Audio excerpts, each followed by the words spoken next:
Advance हमारा chapter है amines और हम एडवांस के प्रीवियस ईयर क्वेश्चंस कर रहे हैं। ये हमारा टॉपिक 3 है कार्बामेलीन रिएक्शन। तो इस वीडियो में हम लोग इसका मैकेनिज्म देख लेते हैं, फिर अगली वीडियो से इसमें 3 क्वेश्चन आए हैं तो हम लोग उसके 3 क्वेश्चंस करेंगे। कार्बामेलीन होता है आइसोनाइट्राइल या आइसोसाइनेट, इसका आइसोसाइनेट है ना, और इसका जो स्ट्रक्चर होता है वो होता है RNC इसका मेन फंक्शनल ग्रुप होता है आइसोसाइनेट, ठीक है, और एक वैलेंसी में अल्काइल ग्रुप R है। तो इसको हम लोग रिप्रेजेंट कर सकते हैं, ऐसे रिप्रेजेंट हो सकता है, N के पास एक लोन पेयर है और कार्बन 2 बॉन्ड बनाया है, तो कार्बन के पास अभी 2 इलेक्ट्रॉन है, तो N अपना एक इलेक्ट्रॉन पेयर डोनेट करता है, जो इसको कोऑर्डिनेट बॉन्ड बोलते हैं। तो एक कोऑर्डिनेट बॉन्ड से ऐसे रिप्रेजेंट कर सकते हैं, या फिर अगर इसको कोवेलेंट बॉन्ड में चेंज करें तो N डोनर एटम है, तो एक इलेक्ट्रॉन उसका लूज़ हुआ क्योंकि वो अपना ही इलेक्ट्रॉन कार्बन को दिया है, तो पॉजिटिव चार्ज। और कार्बन के पास जो एक इलेक्ट्रॉन आया है जिससे वो ये बॉन्ड बना है वो कार्बन का नहीं है, नाइट्रोजन का है, तो एक नेगेटिव चार्ज, ठीक है। तो यहाँ पर अगर हम लोग कोऑर्डिनेट बॉन्ड को चेंज करते हैं कोवेलेंट में, तो डोनर के पास प्लस और एक्सेप्टर के पास माइनस आ जाता है, ठीक है। इसका एक जो रेजोनेंस स्ट्रक्चर होता है वो ऐसे भी होता है, ठीक है। वही है इसमें कि अपना यहाँ पर लोन पेयर दिया तो आपका एक प्लस और एक माइनस बन गया। तो ये कुछ रिप्रेजेंटेशन है, सबसे कॉमन रिप्रेजेंटेशन ये होता है प्लस माइनस के साथ। तो ये होता है आइसोमर ऑफ नाइट्राइल, तो नाइट्राइल ग्रुप होता है CN और इसका आइसोमर होता है NC ग्रुप, है ना। तो ये जब हमने पढ़ा है हेलोएल्किन्स और हेलोएरिन्स में, जब ये एम्बिडेंटेड न्यूक्लियोफाइल की तरह भी काम करता है, CN-C से बॉन्ड होता है, NCN से बॉन्ड होता है, ठीक है। अब ये जो हमारे पास नाम है कार्बामेलीन रिएक्शन, इसके कुछ और नाम भी होते हैं, जैसे इसका एक नाम होता है हॉफमैन आइसोसाइनेट सिंथेसिस, आइसोसाइनेट का सिंथेसिस होता है, और आइसोसाइनेट टेस्ट भी होता है, क्योंकि ये जो रिएक्शन होता है वो 1 डिग्री अमीन देता है, चाहे वो एलिफेटिक हो या एरोमेटिक। तो 1 डिग्री अमीन देता है, 2 डिग्री और 3 डिग्री रेस्पॉन्ड नहीं करते हैं, मतलब आपका जो फाउल स्मेलिंग आइसोसाइनाइड है, जो उसका कैरेक्टरिस्टिक होता है, इसकी जो स्मेल होती है वो अच्छी नहीं होती है, फाउल होती है, ठीक है। तो फाउल स्मेलिंग आइसोसाइनाइड का फॉर्मेशन नहीं होता है 2 डिग्री और 3 डिग्री अमीन्स के साथ। तो यहाँ पर सबसे पहले हम लोग जनरल रिएक्शन देखते हैं। तो ये क्या करता है, प्राइमरी अमीन को कन्वर्ट करता है आइसोसाइनाइड में, ठीक है, ये रिएक्शन। तो ये NCERT का है। RNH2 ये 1 डिग्री अमीन है, तो CaCl3 chloroform, KOH potassium hydroxide, और ये हीट, तो ये आइसोसाइनाइड बन गया, पोटेशियम क्लोराइड और वाटर। ये आप पूरा रिएक्शन ही ध्यान रखिएगा, जैसे हॉफमैन डिग्रेडेशन में हमने पूरा रिएक्शन ध्यान रखा था स्टोइचियोमेट्री के साथ, तो आप इसको पूरा ध्यान रखिएगा, ठीक है। अब सबस्ट्रेट क्या है, तो सबस्ट्रेट हमारा, या सबस्ट्रेट जनरली रिएजेंट्स मतलब रिएक्टेंट्स होते हैं, सबस्ट्रेट और रिएजेंट ये दोनों रिएक्टेंट्स होते हैं, पर जनरली जो फंक्शनल ग्रुप कंटेन करता है उसको हम लोग सबस्ट्रेट बोलते हैं, जिस पर अटैक होता है, जो अटैक करता है उसको रिएजेंट्स बोलते हैं हम लोग, है ना। तो यहाँ पर रिएजेंट्स हो जाएंगे क्लोरोफॉर्म और कॉशिक पोटैश, या फिर पोटेशियम हाइड्रोक्साइड, और सबस्ट्रेट हमारा अमीन्स 1 डिग्री अमीन हो जाएगा। अब ये क्या हो रहा है कि हम लोग अभी बेसिकली एग्जाम के लिए देख रहे हैं, लेकिन अगर आप केमिस्ट्री फील्ड को कंटिन्यू करते हैं और आगे इस फील्ड में जाएंगे तो इसमें फिर आपको बताया जाएगा कि कैसे टेस्ट करते हैं, कैसे पता चलेगा कि अमीन है, ये एल्डिहाइड है, ये कीटोन्स है, ठीक है, ये वाटर है, ये पोटेशियम क्लोराइड है, क्योंकि ज़्यादातर जो लिक्विड में होते हैं, ठीक है, वो कलरलेस लिक्विड होते हैं, और वहाँ पर कहीं भी आपका N या फिर C11 लिखा तो नहीं होता है, तो पता कैसे चलता है कि ये है। तो इनके क्या होते हैं, पर्टिकुलर टेस्ट होते हैं जिससे हमें पता चल पाता है, ठीक है, क्योंकि दिखने में ये सब एक जैसे होते हैं, कलरलेस लिक्विड, या अगर जिनके कलर होंगे तो अलग बात है, लेकिन ज़्यादातर कलरलेस लिक्विड होते हैं।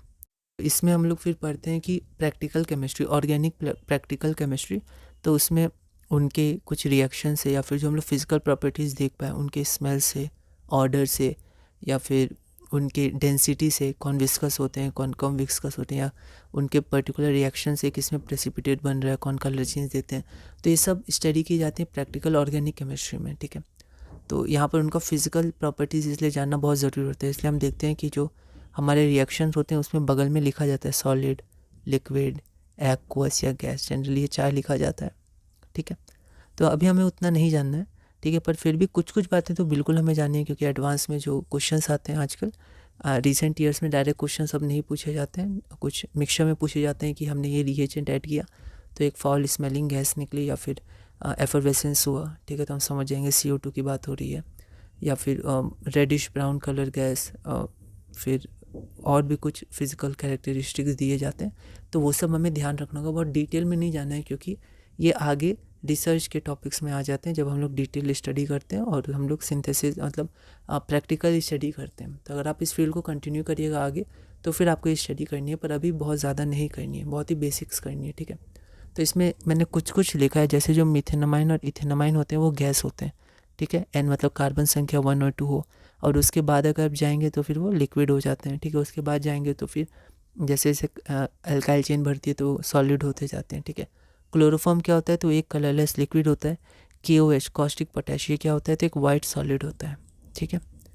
प्रोडक्ट्स में RNC, तो ये known for unpleasant fall order, तो इनका जो ऑर्डर होता है, ऑर्डर स्मेल होता है, बहुत ही ख़राब होता है, ठीक है। तो ये इनका कैरेक्टरिस्टिक होता है, इनका लक्षण होता है कि ख़राब स्मेल होता है, ठीक है। अब ये होते कैसे हैं, तो जैसे अगर हम लोग अगर मिथाइल है तो ये कलरलेस, इथाइल है तो कलरलेस लिक्विड, ठीक है। इतना काफ़ी है, क्योंकि बहुत ब्रीफ में जा रहे हैं, क्योंकि अभी हम लोग का मेन फोकस है एग्ज़ाम, है ना। अगर एग्ज़ाम हमारा अच्छे से क्लियर होता है तो आगे हमारी अपॉर्चुनिटीज़ मिलेंगी हमें, और आगे पढ़ने के लिए, है ना, अच्छे से हम लोग आगे पढ़ाई कंटिन्यू कर सकते हैं। इसलिए जो हमारा मेन फोकस है वो अभी एडवांस के प्रीवियस ईयर क्वेश्चंस है। तो उसमें जब हम लोग और ज़्यादा मिसलेनियस क्वेश्चंस देखेंगे तब हम लोग इसमें देखेंगे, और आपने देखा भी होगा उसमें कि अब उसमें ज़्यादातर कैरेक्टरिस्टिक्स दिया जाता है, उससे हमें आइडेंटिफाई करना होता है कि किसके बारे में बात हो रही है, ठीक है। KCl जो इसमें प्रोडक्ट है वो वाइट क्रिस्टलाइन सॉलिड होता है, और H2O लिक्विड होता है, ठीक है। अब आइसोसाइनेट टेस्ट, तो आइसोसाइनेट रिएक्शन के मैकेनिज्म से पहले हम लोग टेस्ट के बारे में जान लेते हैं। ये बोर्ड के लिए भी आपका इंपॉर्टेंट है आइसोसाइनेट टेस्ट, क्योंकि ये डिस्टिंक्ट टेस्ट होता है, मतलब इससे हम लोग डिफरेंस पता कर सकते हैं कि 1 डिग्री अमीन है या फिर नहीं है ना। तो कार्बिलामिन रिएक्शन होता है टेस्ट फॉर 1 डिग्री अमीन, और ये 1 degree amine only isocyanate test देता है, और आइसोसाइनेट का फॉर्म करता है, जो फाउल स्मेल से हम लोग पता लगा सकते हैं कि आइसोसाइनेट फॉर्म हो गया, ठीक है। 2 डिग्री और 3 डिग्री निगेटिव रिजल्ट देते हैं, मतलब उनमें कोई फॉल स्मेल नहीं आता है, आइसोसाइनेट का फॉर्मेशन नहीं होता है। तो 1 डिग्री अमीन को अलग करने के लिए 2 डिग्री और 3 डिग्री अमीन से हम लोग इस टेस्ट का यूज़ करते हैं, ठीक है। अब हम इसका मैकेनिज्म के जानते हैं, मैकेनिज्म बहुत इंपॉर्टेंट है, ठीक है। कार्बिन हमारा क्या होता है, तो कार्बिन होता है सिंपलेस्ट कार्बिन, हमारा मिथाइलिन होता है CH2, ठीक है। और ये क्या होता है, ये आपका न्यूट्रल होता है, ठीक है। C के ऊपर 2 अभी इलेक्ट्रॉन है, इसे वो पेयर कर लेगा तो फिर ये ऑक्टेट अपना पूरा कर लेगा, लेकिन अभी ये पेयर नहीं कर रहा है, 2 ही बॉन्ड ये बना है, मान लेते हैं R ग्रुप है और ये R- ग्रुप है, तो ये हमारा न्यूट्रल हो गया, ठीक है। अब डिहाइड्रोहेलोजिनेशन ऑफ क्लोरोफॉर्म, ठीक है। अब डिहाइड्रोहेलोजिनेशन क्या होता है, मतलब अब हम मैकेनिज्म में आ रहे हैं, ठीक है। अब हम इसका मैकेनिज्म में आ रहे हैं, उससे पहले हमने कार्बिन देख लिया। अब मैकेनिज्म का पहला स्टेप होता है डिहाइड्रोहेलोजिनेशन ऑफ क्लोरोफॉर्म। तो सबसे पहले जो हमारा रिएजेंट था KOH और CH-Cl3, यही दोनों रिएक्ट करेंगे और डिहाइड्रोहेलोजिनेशन होगा। तो हम लोग देखते हैं, KOH मतलब क्या हो गया, K+ और OH-, और क्लोरोफॉर्म आपका हो गया CH-Cl3। तब देखिए एसिडिक H है, आपको ध्यान होगा हॉफमैन में, फिर गैब्रियल थैलेमाइड सिंथेसिस में, ठीक है। और फिर जो हमने इन दोनों के मैकेनिज्म देखे, तो इसमें हमने देखा था एसिड बेस रिएक्शन होते हैं, जो आपका OH- है वो एसिडिक H को ले लेता है। तो ये जनरल है जो आपको हर मैकेनिज्म में देखने मिलेंगे। यहाँ पे देखिए ये एसिडिक H है, तो माइनस है, तो ये तीनों माइनस है, इफेक्ट शो करेंगे, तो ये स्टेबल है, पर फिर भी ये हट जाता है, पर फिर भी ये एसिडिक है, ठीक है। क्योंकि ये इलेक्ट्रॉन पेयर अपनी तरफ रखेंगे तो ये डेल्टा पॉजिटिव होगा, तो ये अपनी तरफ रखना चाहेगा H और C का इलेक्ट्रॉन पेयर जो है। तो यहाँ पर OH इसको एब्स्ट्रैक्ट करता है, तो ये बॉन्ड इसकी तरफ टूटता है, तो यहाँ हो गया निगेटिव चार्ज, और यहाँ पर आपके पास क्या है, 2 इलेक्ट्रॉन है, ठीक है। क्योंकि ये दोनों इलेक्ट्रॉन कार्बन के पास ही आ गए तो 2 इलेक्ट्रॉन आ गए, और क्योंकि इसमें से एक इलेक्ट्रॉन कार्बन का नहीं है ना, हाइड्रोजन का था, तो इसलिए निगेटिव चार्ज आ जाएगा कार्बन के ऊपर। अब Cl यहाँ से ब्रेक हो जाता है, तो Cl जब यहाँ से ब्रेक हो जाएगा तो एक इलेक्ट्रॉन वो कार्बन का भी ले जाएगा, तो पॉजिटिव चार्ज होगा, तो माइनस प्लस ये न्यूट्रल हो जाएगा, तो आपका CCl2 का फॉर्मेशन होता है। इसको हम लोग बोलते हैं डाइक्लोरोकार्बिन। ये ट्राइक्लोरोकार्बिन था, तो ये डाइक्लोरोकार्बिन जो होता है, जो फ्री रेडिकल मतलब क्या होता है, एटलीस्ट 1 अनपेयर्ड वैलेंस इलेक्ट्रॉन, तो इसके पास 2 अनपेयर्ड वैलेंस इलेक्ट्रॉन्स हैं, ठीक है। तो एक रेडिकल की तरह काम करेगा, और ये हाईली रिएक्टिव होते हैं, और ये मेन इंटरमीडिएट होता है, ठीक है।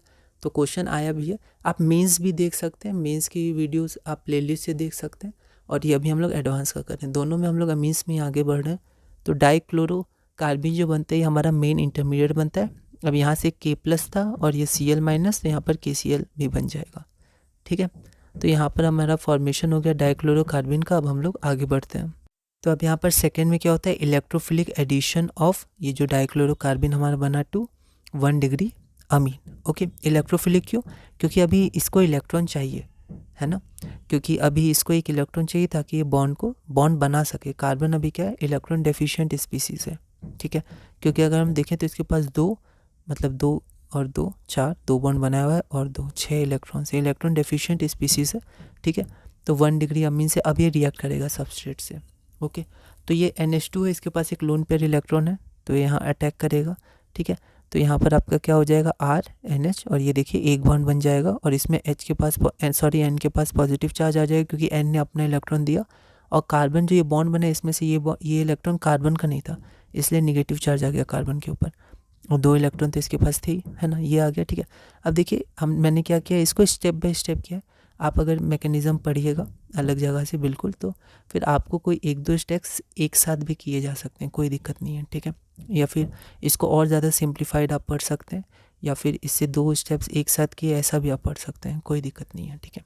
अब देखिए यहाँ पर जब भी N के ऊपर पॉजिटिव, O के ऊपर पॉजिटिव आता है तो डीप्रोटोनेशन होता है। ये सब कुछ स्टेप जो आप ध्यान रख सकते हैं जो हर मैकेनिज्म में आपको देखने मिलेगा। तो OH माइनस यहाँ से H को ले लेगा तो ये बॉन्ड N की तरफ टूट जाएगा, तो फिर से N के पास एक लोन पेयर ऑफ इलेक्ट्रॉन आ जाएगा, ठीक है। तो ये और ये मॉलिक्यूल एक जैसा है, बस यहाँ Cl2 ऐसे लिखा था, यहाँ मैंने बॉन्ड के साथ लिख दिया, ठीक है। ये एसिडिक H है आपका। अब देखिए यहाँ पर क्या होगा, फिर N क्या करेगा, एक बॉन्ड बनाएगा, क्योंकि अगर आपको ध्यान होगा तो लास्ट में क्या बनना चाहिए, डबल बॉन्ड बनना चाहिए, मतलब ऐसे ट्रिपल बॉन्ड बनना चाहिए प्लस माइनस में, हमने जो यहाँ देखा था, यहाँ देखा, देखिए N में ऐसे ट्रिपल बॉन्ड बनना चाहिए लास्ट में, ठीक है। तो अभी एक ही बॉन्ड है तो हम लोग एक एक करके 3 बॉन्ड बनाएंगे, है ना। तो यहाँ देखिए ये पहला बॉन्ड तो बना ही हुआ था, अब यहाँ पर दूसरा बॉन्ड बन जाएगा। तो N अपना लोन पेयर डोनेट किया तो देखिए यहाँ दूसरा बॉन्ड बन गया, N के पास फिर पॉजिटिव चार्ज आ गया, ठीक है। तो जब ये एक बॉन्ड बनाया तो कार्बन क्या किया, यहाँ से एक बॉन्ड को हटा दिया, एक क्लोरीन हटा दिया, ठीक है।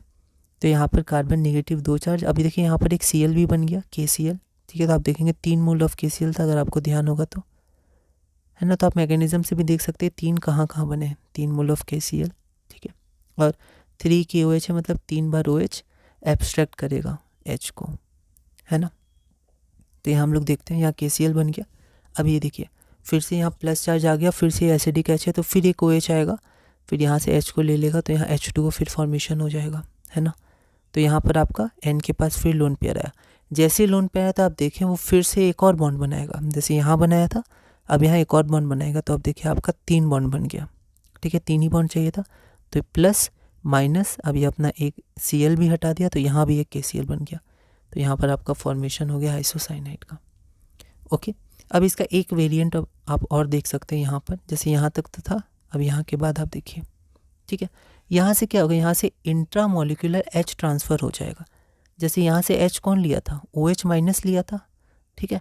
पर यहाँ से ये जो H है वो ये कार्बन ले लेगा, ठीक है, क्योंकि कार्बन भी क्या है आपका इलेक्ट्रॉन डेफिशिएंट है, क्योंकि 1 2 3 4 5 6 7 8, मतलब हम लोग कह सकते हैं क्योंकि इसका जो चौथा बॉन्ड नहीं बना है पर इसके पास 2 इलेक्ट्रॉन मौजूद है, पर ये एक बॉन्ड और बना सकता है ना। तो यहाँ पर जब आपका ये H प्लस आएगा तो H प्लस के पास कोई इलेक्ट्रॉन नहीं है, ठीक है। तो कार्बन के पास 2 इलेक्ट्रॉन है, तो ये अपना ही एक इलेक्ट्रॉन पहले H को दे देगा, तो इसके पास एक इलेक्ट्रॉन गया तो प्लस माइनस ये न्यूट्रल हो गया। अब इसके पास एक इलेक्ट्रॉन से ये बॉन्ड बना लेगा, ठीक है। तो यहाँ पर ये इंट्रामोलिकुलर H ट्रांसफ़र हो जाएगा, तो आपका ऐसे बन जाएगा, ठीक है। अब ये OH माइनस किसका H लेगा, कार्बन का H ले लेगा कि हाइड्रोजन का H ले लेगा, ठीक है। तो यहाँ पर ये हाइड्रोजन का H ले लेगा, ठीक है। और फिर हाइड्रोजन, ताकि जैसे ही उसका H हटेगा तो यहाँ पर उसका निगेटिव चार्ज आ जाएगा, तो ये बॉन्ड बनाना शुरू कर देगा, डबल और ट्रिपल, ठीक है। तो यहाँ पर ये H ले लेगा नाइट्रोजन का, ठीक है। तो नाइट्रोजन वैसे भी ज़्यादा इलेक्ट्रोनेगेटिव होता है, कार्बन से बहुत इलेक्ट्रोनेगेटिव होता है, तो उस पर ज़्यादा एसिडिक, मतलब उसके संग जो H है वो ज़्यादा एसिडिक है, तो OH ये H नहीं लेगा, ये वाला H ले लेगा, ठीक है। तो उसके बाद यहाँ माइनस आ जाएगा, तो अब माइनस यहाँ पर अटैक करेगा, पहले लोन पेयर कर रहा था कोई दिक्कत नहीं है, तो यहाँ डबल बॉन्ड, तो फिर ये Cl हटा। अब ये जो H बचा, अब ये H भी एसिडिक है, ठीक है। यहाँ पर Cl है, यहाँ पर आपका N है, ठीक है, ये दोनों इलेक्ट्रोनेगेटिव है, तो अब H ले लेगा ये OH C वाला, तो आप यहाँ पर देख सकते हैं जैसे ये H ले लेगा C वाला, तो यहाँ पर आपका C पे माइनस हो जाएगा, C पे माइनस, और यहाँ पर N, ठीक है। अब ये जैसे C पे माइनस होगा तो इसका हम लोग स्ट्रक्चर बना सकते हैं कि C अपना हट जाएगा, Cl हट जाएगा। जैसे डाइक्लोरोकार्बन के समय Cl अपना एक हट गया था तो कार्बन पॉजिटिव हो गया था। तो यहाँ पर आपका क्या हो जाएगा, यहाँ पर कार्बन आपका फिर से पॉजिटिव मतलब न्यूट्रल हो जाएगा, क्योंकि नेगेटिव तो पहले था, पॉजिटिव अब न्यूट्रल हो गया, तो आपका ये स्ट्रक्चर बन जाएगा। तो आप ऐसे भी बना सकते हैं। अब मैंने बोला था कहीं कहीं पर आप एक दो स्टेप को एक में शो कर सकते हो, वो मैं आपको बताता हूँ। यहाँ देखिए, ये जो स्ट्रक्चर है, ये स्ट्रक्चर को मैंने यहाँ पर रीड्रॉ किया है, ठीक है। तो यहाँ मैंने रीड्रॉ किया, फिर H ये नाइट्रोजन वाला ज़्यादा एसिडिक है, तो OH माइनस ये H को अपने पास ले लेगा, ठीक है। तो OH माइनस ये H को अपने पास ले लिया, तो आपका ये फॉर्मेशन हो गया। अब आपका ये फॉर्मेशन हो गया, तो ये क्या हो गया, निगेटिव हो गया। अब निगेटिव यहाँ अटैक किया तो आपका Cl हट गया, तो यहाँ डबल बॉन्ड बन गया। उसके बाद ये लिया, है ना। अब ये दोनों स्टेप को मैं एक साथ शो कर सकता हूँ इनको, कैसे, तो OH क्या लिया, H लिया, तो H के बाद निगेटिव है, तो निगेटिव यहाँ अटैक कर रहा है ना, तो हम लोग ऐसे लिख सकते हैं कि NH का जो बॉन्ड है वो बॉन्ड यहाँ पर फॉर्म हो रहा है। तो देखिए डबल बॉन्ड फॉर्म होगा और ये निकल रहा है, तो यहाँ से आपका डायरेक्ट होगा, आपको ये फिर दिखाने की ज़रूरत नहीं है, ठीक है, या ये भी मत दिखाइए, डायरेक्ट। इसके बाद आप यहाँ पर आ जाइए, ये है, इसको यहाँ रीड्रॉ किया और फिर ये आपका डायरेक्ट यहाँ आ गया। तो आप ऐसे भी शो कर सकते हैं और आप ऐसे अलग अलग करके भी शो कर सकते हैं, ठीक है। समझने के लिए पहले एकदम बहुत ही जितना बेसिक जा सके उतना आप जा सकते हैं, फिर धीरे धीरे एक ओवरव्यू लेके, ज़्यादा नहीं, ओवरव्यू लेके आप आगे बढ़ सकते हैं। और जहाँ आपको दिक्कत हो वहाँ आप अच्छे से रफ कॉपी पेन लेके समझ सकते हैं, जैसा वो आपको, है ना। तो यहाँ पर हमारा ये फॉर्मेशन हो गया। अब ये देखिए, ये है हमारा, अब इसका रेजोनेंस स्ट्रक्चर वही है। अब N के पास लोन पेयर, वो दोबारा अटैक करेगा और ट्रिपल बॉन्ड या फिर आइसोसाइनाइड का स्ट्रक्चर फॉर्म कर लेगा। रेजोनेंस ही होता है, दोनों आइसोसाइनाइड है, लेकिन ये हमारा ज़्यादा कॉमन फॉर्म है इसका, ठीक है। तो ये हमारा आइसोसाइनाइड हो गया। ये फॉल स्मेलिंग होता है जो इसका कैरेक्टरिस्टिक होता है। तो इस वीडियो में हमने मैकेनिज्म जाना है, आप एक बार और देख लीजिएगा, कहीं आपको कुछ मॉडिफाई करना हो, क्योंकि मैकेनिज्म में बहुत सारे वेरिएंट होते हैं, आपको 2-3 वेरिएंट्स मिल सकते हैं, लेकिन डाइक्लोरोकार्बन आपका वैसे ही बनेगा जैसे हमने हॉफमैन में डिस्कस किया था, ठीक है, कि वहाँ पर जो जो आपका मेन इंटरमीडिएट्स है वो वही बनेगा, ठीक है। तो लेकिन वेरिएंट आपके अलग अलग हो सकते हैं, बिल्कुल हो सकते हैं, जैसे यहाँ मैंने आपको 2 शो किए, ठीक है। तो ये हमारा कुछ मेन था। मेन ये है, देखिएगा आप, ये क्वेश्चन में आया है, शायद एडवांस या मेंस में से आया, शायद मेंस में आया है, पूछा है कि एक क्वेश्चन ऐसा पूछा कि इंटरमीडिएट क्या है, डायरेक्ट सिर्फ इंटरमीडिएट पूछा गया था, ठीक है। डायरेक्ट क्वेश्चन तो हम लोग देखेंगे, चाहे मेंस या एडवांस, वो पहले पूछे जाते थे, अब तो बहुत कम पूछे जाते हैं। एडवांस में तो अब बिल्कुल नहीं पूछे जाते हैं। लगभग पिछला जो डायरेक्ट क्वेश्चन था वो लगभग 20 ईयर्स के अराउंड बैक पूछा गया था, 15-20 ईयर्स पहले। अब जो ये क्वेश्चन है वो क्वेश्चन आपके क्या होते हैं, मिक्सचर में आते हैं, ठीक है। 3-4 रिएक्शन एक साथ एक पैराग्राफ में, है ना, या फिर ABCD करके आते हैं, उसमें बीच में एक क्वेश्चन दे दिया जाता है कार्बोलामीन का, ठीक है। तो हम लोग फिर भी देखेंगे, डायरेक्ट भी देखेंगे और फिर बाद में मिक्सचर भी देखेंगे इसका। तो ये हमारा क्वेश्चन नंबर 7 है। 3 क्वेश्चन है इसमें, क्वेश्चन नंबर 6 तक कर लिया था, तो 7, 8 और 9 ये 3 क्वेश्चन हम लोग इसमें करेंगे। ये क्वेश्चन नंबर 7 है, CH3NH2 प्लस CH Cl3KOH, ठीक है। नाइट्रोजन कंटेनिंग कंपाउंड KClH2 का फॉर्मेशन होता है। बैलेंस नहीं है, सिर्फ पूछा गया है कि नाइट्रोजन कंटेनिंग कंपाउंड क्या है। तो 2006 में ये डायरेक्ट पूछा गया था ऐसा, और फिर इसके बाद नहीं पूछा गया। इससे पहले पूछा गया था सब्जेक्टिव में, वो भी हम लोग देखेंगे। तो एक बार आप इस क्वेश्चन को ट्राई करिएगा।